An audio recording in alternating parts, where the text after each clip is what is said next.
Hello, folks. Welcome, everyone, to our first Good Ancestors chat. This is part of a series that HIP is launching. So I want folks to know that there will be four of these for this calendar year. I also want to let everybody know that we do have interpretation. So if you would prefer to listen to this conversation in Spanish, you can go ahead and select interpretation down below where you go into more. And then you see the little globe and you can pick your preferred language.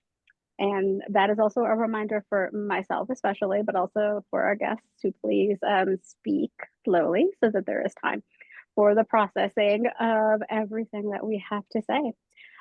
So let's get started because we are practicing what I have decided to call the Type 45, and we will be doing 45-minute conversations. So while I ask folks to do a quick introduction of themselves, I will, in fact, ask everybody who is joining us as a participant to please let us know in the chat who you are, where you're calling in from, and today, on a scale of 1 to 9 of Pedro Pascal, the ultimate ancestor, how are you feeling? So let us know who you are in the chat. We want to know who's joining us today. And as a way to also kick us off, I will start with Jessyca to please introduce yourself and let us know on a scale of Pedro how you're doing today. Thank you so much for having me. It's always such a pleasure to be a part of Conversations with HIP. It's been just a wonderful partnership throughout my years in philanthropy. Good to see everyone. I'm Jessyca Dudley. I'm the founder and CEO of Bold Ventures. We are a strategic advisory firm. We work with families, individuals, institutional philanthropy on work that is within the world of reparative philanthropy. So really thinking about how we are doing work that is going to address systemic harms of the past and that are currently happening and build for a more perfect future. So I know we're going to talk a lot about that today, but really excited to be here. Thank you so much. But also, which Pedro are Oh, you? on my scale, I'm a 6. I am the You're a 6. Pedro Awesome. biting the Sue. Yes, Love I'm it. Love absolutely a 6 right now. it. Thank you. And handing it over to Michelle. Hi, everybody. I'm Michelle Morales, president of Woods Fund Chicago. Pronouns are she, her. Woods Fund is I guess, smaller foundation. I never know with asset size. We're a $60 million asset, our asset size foundation that does place-based grant making in the city of Chicago, or specifically around community organizing and public policy advocacy. This is going to be my 6th year serving as president of the foundation, and I'm a number 3. I'm a Pedro Pascal number 3. I'm seeing a lot of threes. I'm seeing a lot of threes. Yeah. I love it. And I am always bad at introducing myself because I just get right to it. I'm Hilda Vega. I use she, her, ella pronouns. I'm the VP for Philanthropic Knowledge and Practice with Hispanics in Philanthropy, and very excited to have everyone here today. Which Pedro am I? Maybe I'm a 9. Maybe I'm like this today. What are we up to today? I think I'm a 9. All right. All right. So hopefully, folks, as you keep joining us on the call, let us know who you are, where you're calling in from. And okay, one more quick little share for folks who are just joining on a scale of Pedro Pascal. How are you feeling today? 1 to 9. So just a quick recap of the Pedros we have available. All right, I'm going to stop sharing and get back to the conversation at hand. So why are we talking about good ancestors? We have been thinking a lot about all of the urgencies that are happening in our lives right now, right? There's a lot going on in our work and our personal lives across the US, but also across the region and globally. And everything feels urgent and maybe a little bit overwhelming and a little difficult and chaotic. So, how do you deal with that? But also think about the long term. And so that's kind of the idea behind the series of Good Ancestors. And this is our first conversation of the series, really just exploring what does this mean for some of us right now? And hopefully we'll be able to connect with folks through the chat and through your questions to hear what you're grappling with, but also help folks start to orient around these bigger questions of what do I do, especially with my giving and in philanthropy, to deal with what's happening right now, to start to help and kind of configure for the world that we want right now, but doing it in a way where we are helping and building and shaping and creating for the future and for the long term, and for a world that we probably will not be around to see, right? So right now, we're going to get into a bit of a conversation of what this means in our everyday work. And so I'm going to start off with Jessyca. And I am curious to know what you think about when you think of being a good ancestor, and what are the ways in which you want to see this playing out in your work and also in your own personal philanthropy. Thanks for that question. So when we first started having conversation about this and sort of thinking about how this relates to the work, it really made me think about how are we acknowledging the past, understanding the harms that are related to that past in our present, and building for this more liberated future, right? So part of that being a good ancestor is seeing ourselves in that lineage, right? Acknowledging past harms, right? So in our work, because we're talking about philanthropy, we are often talking about the history of extractive labor and environmental practices that led to our current position, where there is concentrated wealth among a few that allows for a system of philanthropy to exist. But I think we can't see ourselves as separate from that. If we want to be a part of being a good ancestor, we have to be building on that and then looking towards a future, which we want in our team, a more liberated future. And so, how do we stand in that gap, right? Knowing that these historic harms have happened, 300 years of slavery, decades of bracero programs, almost 100 years of Indian boarding schools. Yes, I was not around for that, but certainly those harms absolutely construct the reality that I live in right now. I have a responsibility to know and understand those. And if I want a different future, I need to stand in that gap and execute practices that are shifting towards the liberated future that we want to see. Michelle, I want to invite you in to comment on that as well. What are you thinking? Yeah, I mean, very much the same, honestly. When I entered into philanthropy, I entered in with a mindset of really thinking of repairing harm. I experienced a lot of harm as a former nonprofit leader and a former fundraiser. And those experiences I kept at the forefront, right, of my mindset, my thinking. It's broad and beyond that now that I know more about philanthropy and everything that Jessyca spoke to, in understanding, right, really that philanthropy is a tax haven for the rich, that philanthropy still unfortunately operates from a charity mindset. And thinking about the critical work, I was actually sharing with a colleague of mine, we were kind of commiserating on the disconnect we're seeing in philanthropy regarding,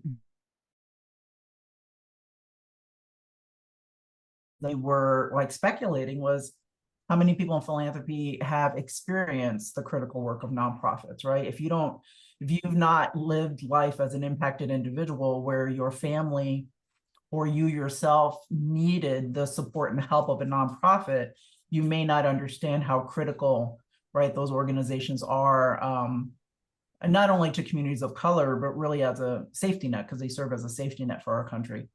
And so, have just been thinking a lot. I came into philanthropy in 2019, COVID hit, the murder of George Floyd hit with the uprisings. We're now back. Last year in Chicago, we had the migrant crisis that almost created like a humanitarian crisis in our city.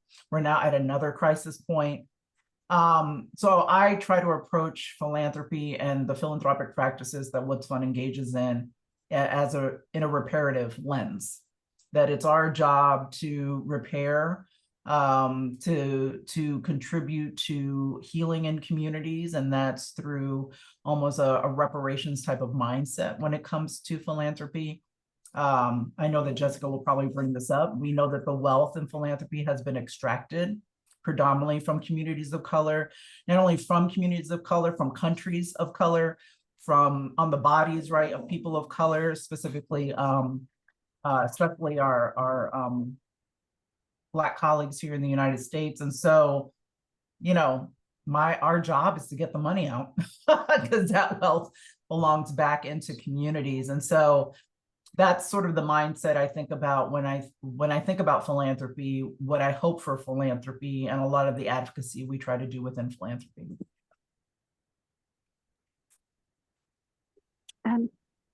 So I'm going to go a little bit off script here, but when we were doing our prep conversation, we did talk a little bit about what does it mean to go from crisis to crisis and expect something different. So Michelle, maybe you can start us off and tease that out a little bit of how do we move from this mentality of crisis to crisis to maybe a bigger picture or more long-term thinking, and maybe even looking at this as an arc of how we can address how we're living right now and the work that we can do right now as a bridge towards what work should look like later.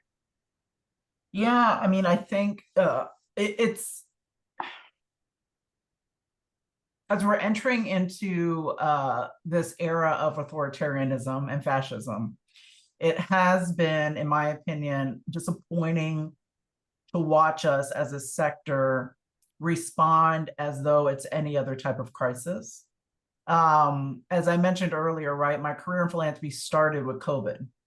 So obviously we in Chicago, and I'm sure it's similar in other cities, we mobilized, we created pooled funds, we tried to get money in the hands of those that were doing mutual aid and blah, blah, blah, blah, blah. And then happened again with, you know, the civil uprisings, then happened again last year with the humanitarian crisis.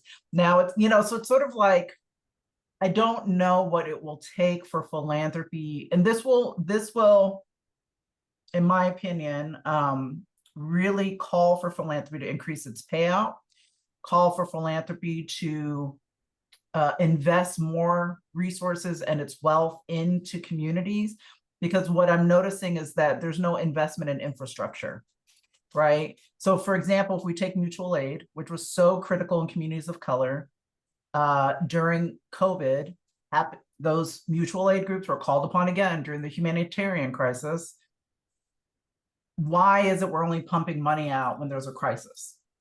And we're not giving even enough money that allows for these groups, organizations, whatever you invest in, to really become sustainable and to build out like the infrastructure that's needed, knowing that these are the same groups that get called upon time and time again. So I think that's what's been disappointing. It's the same thing we see with organizing, right? Organizing's not invested in.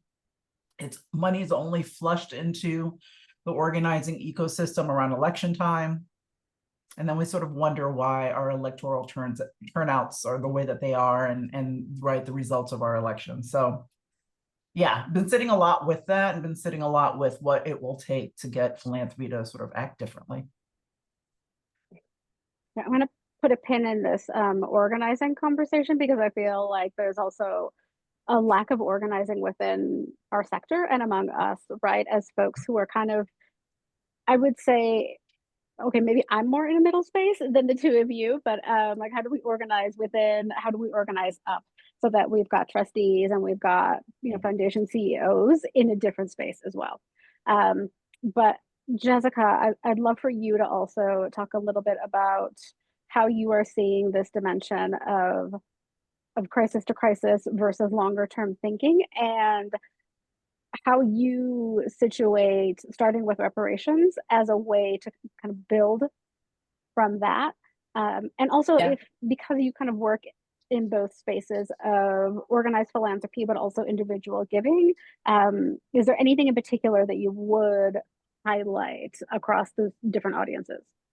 Yeah, so I think one of the things that was really powerful for me in reading Good Ancestor was this distinction between short-term thinking and long-term thinking, and that we get really trapped in short-term thinking because of a lack of trust and a real fear of scarcity. And so I think when you think about what Michelle is saying about how we fund in election cycles, that is a real reflection of the lack of trust that we have in communities to build power. right? That is a reflection of our feeling that there is scarcity to resources and we can't fully fund the needs of people, right? And so I think that when we shift that thinking and we move away from that, we really start to build trust. We really start to engage in this longer term thinking. It allows us to move resources differently. So in our work, we distinguish between reparations and repair, right? So reparations is the like urgent demand for political and economic change that must happen with institutions and nations, right? Because that is the scale of the harm that happened. And so you're asking for a repair at that really high level. When we think about the repair that happens in philanthropy, we're often talking about something more localized and more interpersonal, right? Really, it's a change in the question of sort of what do I owe or what is the work that I'm called to do to a question of who am I accountable to? Because when you shift the question to who am I accountable to, it changes what you measure, it changes who's in the room to make decisions, it changes the outcomes that you're seeking in the work. And I think if we can shift that mindset to accountability, then it pushes us to build trust, right? And suddenly we're building models in different ways that move past jumping from crisis to crisis, but really in moving in a way that, yes, we are addressing people's immediate and short-term needs, but we're also thinking about the larger structural change that has to happen for this work to be successful. I also came to philanthropy from another sector. So, like Michelle showed up and was like, why are we doing this way? Why does this work this way? I have a background in public health. And so I came from a place where we're always thinking about the community level impact. And it was really shocking to me that people wanted to count like the number of pencils and the number of people in a program or like the number of doors knocked, because that's not how we get to community level change or systems change. And so I think getting really stuck in that counting things rather than understanding the impact on people is a trap that we get stuck in philanthropy. And to move towards repair, we truly have to center people in the work and center how we are building trust and how we are pushing back against this idea of scarcity so that we can have long-term visioning in the work. Yeah, I just to sort of piggyback on that, Jessyca always has an amazing analysis. But yeah, I mean, I really think that for those of us who are practitioners, and specifically for those of us who are leaders in this space, this work and approaching this work with not the mindset of our ancestors, the practices of our ancestors, but also thinking future. Like, I always think about my son, he's 21, and I always think about the world that's being left for him. It really will require a mindset of jeopardizing our own existence as a sector. And I have not seen us ready to have that conversation.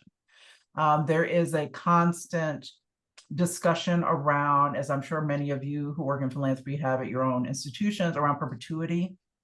I understand that there might be a need for philanthropy, but I also will say I find it very arrogant that there is a idea that things will not, that philanthropy is the answer to things, or that we must exist in perpetuity to be able to provide resources, rather than really thinking about what does it look like to infuse resources thoughtfully and strategically into whatever sectors it is that we're engaged in, so that those sectors exist in perpetuity. And that's sort of the practice that we take at Woods Fund. We really see our accountability to community versus community being accountable to us. We were asked the other day about our evaluation process, and our evaluation process is actually not about the grantees that we support and whether or not they're hitting their marks, quote unquote. It's more about, are we a helpful partner in the sector? Are we a helpful, if our North Star is strengthening the organizing ecosystem in Chicago, are we doing that? Are we helping to do that? and really sort of flipping accountability around in the sense that we are accountable, not necessarily the grantees to us, which is often sort of the model in philanthropy. So I really think that if we're serious, right, about holding an ancestral lens and thinking generations back and generations forward, it's going to really require our sector to, as I said, move in a way so that we don't have to exist. And, you know, because trustees and founders are the ones who, you know, often the wealth is tied to, that's been a very difficult conversation to advance in philanthropy. Thank you. Thank you both. And I'm sorry, my computer had a little bit of a crisis, but I'm back. And I think maybe what I'll do is just keep the camera off just in case. But I wanted to keep digging into this idea of not existing as a sector for all of the reasons that we know and have brought up today, and I'm sure have brought up in many, many webinars and conversations before. And I also wanted to circle back to Jessyca mentioning the book Good Ancestors, which was mentioned in the invitation that went out to folks. And so we're not going to explore the book as a book club, but it is really helpful reading in terms of mindset and sort of these habits that we think are what we should be doing and how things should happen. And yet we don't have the kind of resources and support to be able to move us into different ways of thinking. And I think this is all part of kind of this bigger project around the master's tools. And it's comfortable to have the master's tools and use the master's tools. And it's a lot of hard work to try to do other things, to think other ways, to move in other ways, and also to let go of what keeps us comfortable, especially in philanthropy. I like having a job, I like having healthcare, but I understand that I need those things because of capitalism. And that's a whole other conversation that we can have another time. But where I'm trying to go with this is, what are, for the folks who are with us today, a couple of ideas that you have to help us move into different ways of thinking and different habits to move the sector into action? You know, we can all do small things, but we're talking about a big sector that so many people depend on. And we have seen this happening deeply this year because of what is happening politically and in terms of the closure of bigger agencies that we thought would always be there. And now they're not. So what are some concrete things that we can start to work on right now? Jessyca, do you want to go first? Sure.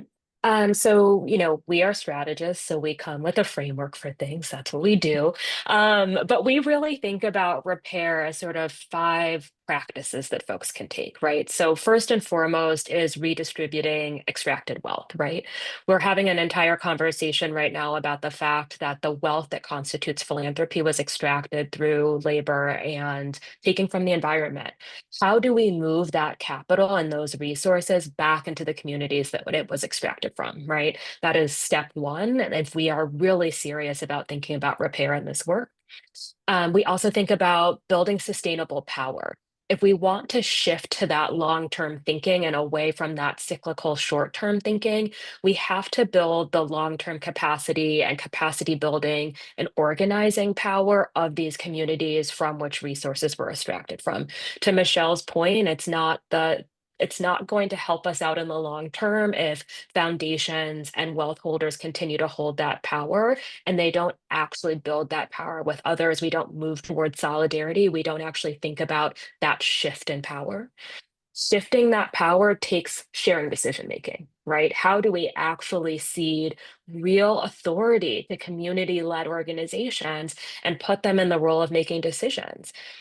Michelle and I talk about this all the time, but philanthropy has been at this for 150 years and we haven't solved very much, right? Is this a moment where we can acknowledge that and say maybe the best people to make decisions about how these resources are allocated, the work that it goes to, how they are distributed, is actually those who are faced with those social challenges that we are speaking to and saying that we want to resolve? talked about this a little bit. Cultivating trust is really key, replacing that transactional grant making with authentic partnership. So, really thinking about how we are using and actually meriting the time that we have as funders and workers and foundations to build trust. It takes a lot of work, it takes a lot of time. How are we actually meriting that and making that a part of our work? And then, obviously investing in community, right?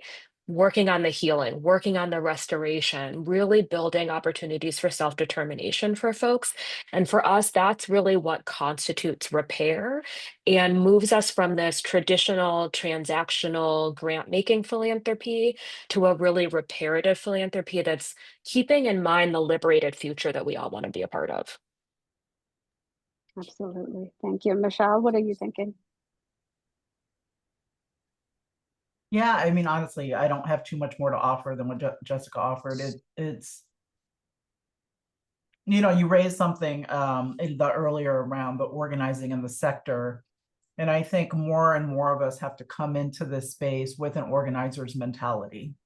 In my opinion, while grantee partners definitely can advocate to philanthropy, there's a power dynamic, right? And funders often ignore either that advocacy or continue with their practices and don't really change. So how can we as colleagues hold each other accountable, but also create space for learning? Sometimes people just don't know or don't know how to move something at their foundation.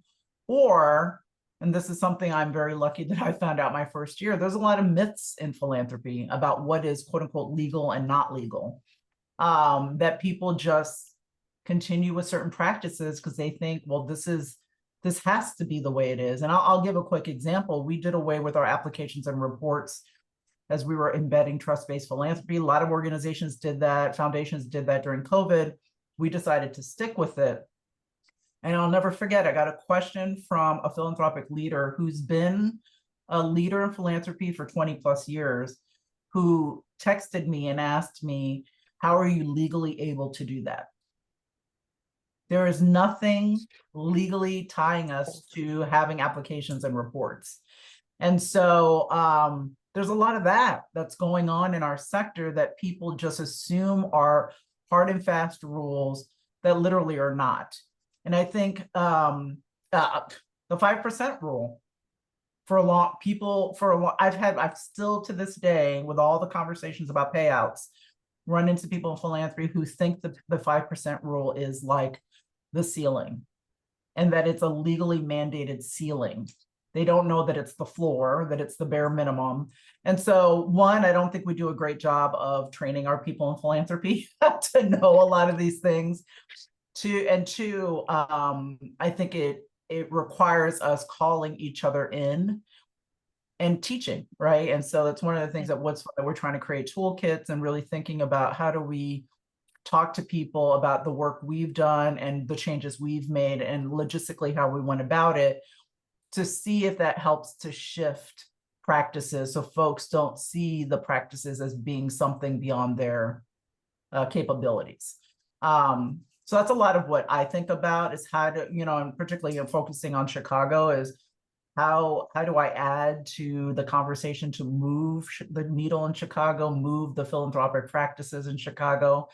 How do we get us to start thinking differently and acting differently?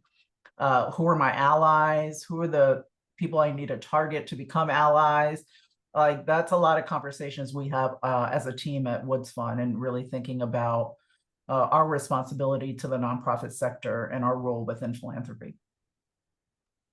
And if I can just add one piece to Michelle's point, institutionalized philanthropy, this idea that we need institutions to resource our communities is a pretty new idea, right? This tax code has existed for about 150 years.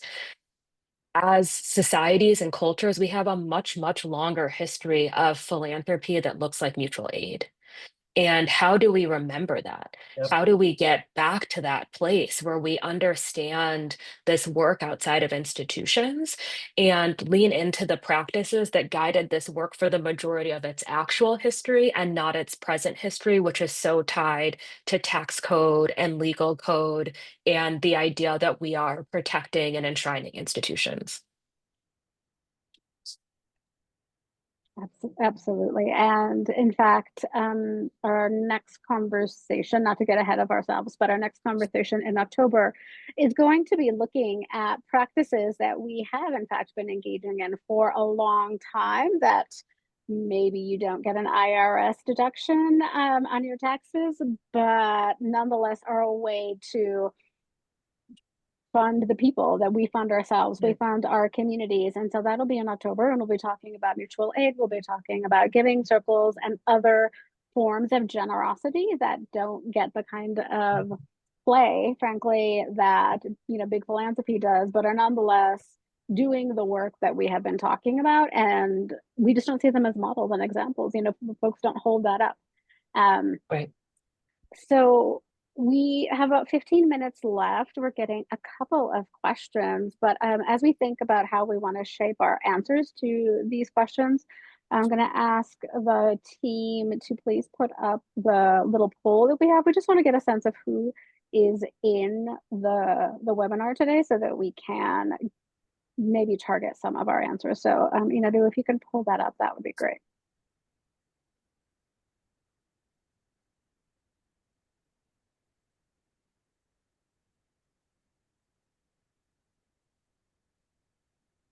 But we'll just give folks a little bit of time here.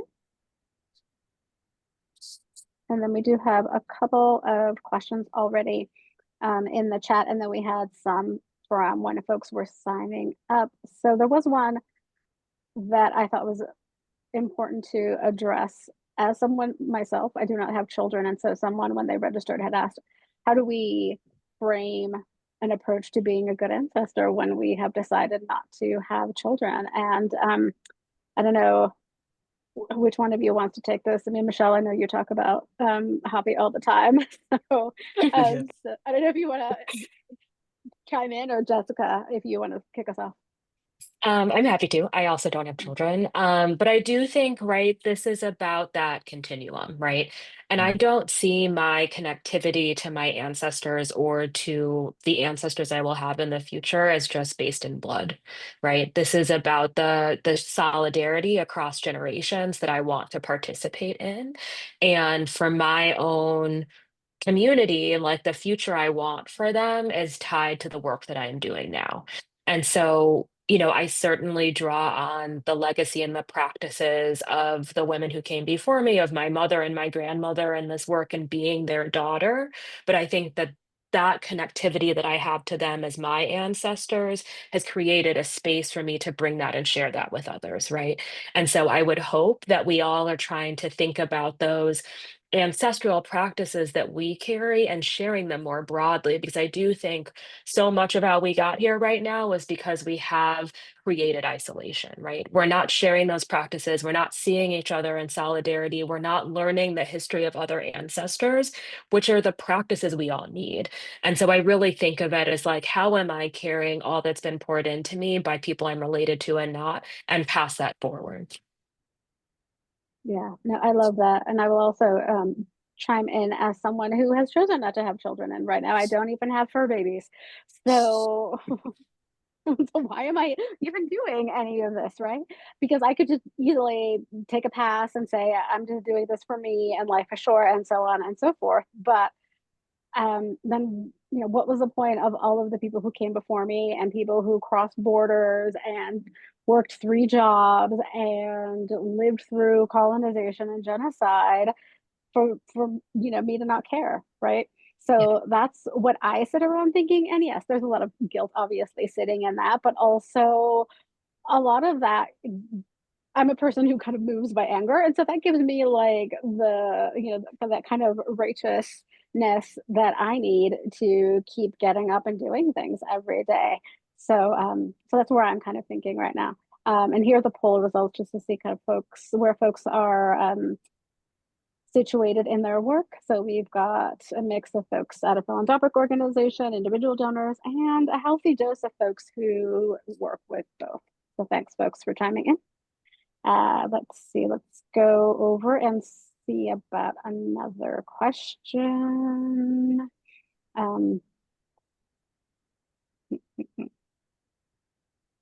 Here's one. How do grant officers push leaders and boards to shift their thinking and commit to giving more? And so this maybe brings us back into the organizing up conversation. But I think that there's also, oof, this is not going to sound great, but there's also a dimension of we just need some generational change, I think. I think we need people who are invested in a world that is yet to come as opposed to being invested in status quo. And I'm wondering, Michelle, what you might think of that. Yes, and I also want to hear from Jessyca, because Jessyca used to be a program officer at a foundation. Because I've never been a program officer, but yeah, it's been actually in Chicago, we've been seeing more and more folks being hired into program officer positions coming from the organizing sector. So that's been actually nice. We definitely, convene them, informally and talk a lot about, how do we move practices and how do we push leaders. I think what ends up happening a lot is really understanding, let's be real about philanthropy. There's power dynamics between foundations and nonprofits, and there's power dynamics within the institutions, right, of the philanthropic institutions. One of the ways my team uses me is to talk to other presidents and CEOs, right? So if they know that a colleague of theirs is struggling or a colleague of theirs is trying to move the needle at the organization, then I'm the one that's often tapped to talk to the leadership of the organization to try to figure out, what barriers are they encountering, what help, but also is there a will to try to move the needle there, right? Similarly, we are in the process of training our trustees to talk to other trustees, because what we know about philanthropy, right, is that unfortunately it likes the lateral positions to speak to one another, right? So trustees to trustees, presidents and CEOs to presidents and CEOs, et cetera.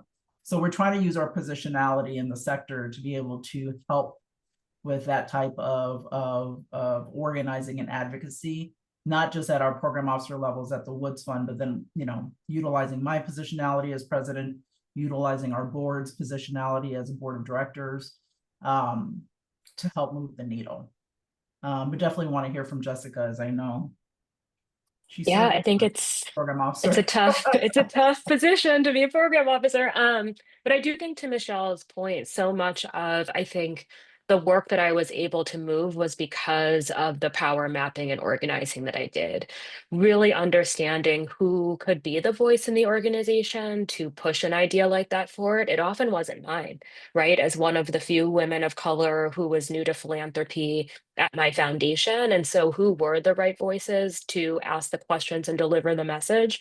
Also, what was that inside outside game? Because we do know that sort of peer movement, peer pressure is powerful within philanthropy. And so, who were the people like Michelle who I could say, this is an idea I want to move forward? What is the conversation that you or someone else who is a trusted peer to the leadership and decision makers within the organization can have that I can help seed, but I may not be in the room for, and my presence in the room may deter the conversation? And I think some of that can be really hard because they are ideas, concepts, actions that you are so passionate about, but you may not be the person who's able to ultimately move them. But understanding that power mapping and who you need to organize with to make those decisions move forward, for me, was a really critical part of advancing any kind of new idea as a program officer. For that, Jessyca. There is a question here in the Q&A part that I think is going to be tough to answer, but let's see. How do we challenge the white supremacist operating norms of our quote unquote well-intentioned white peers without alienating ourselves and keeping our jobs? I don't know who wants to. Michelle, is that your answer? No, I say that, right, because I think the conditions right now in our country have changed. And what I mean the outward conditions, because we all know that the conditions have always been there.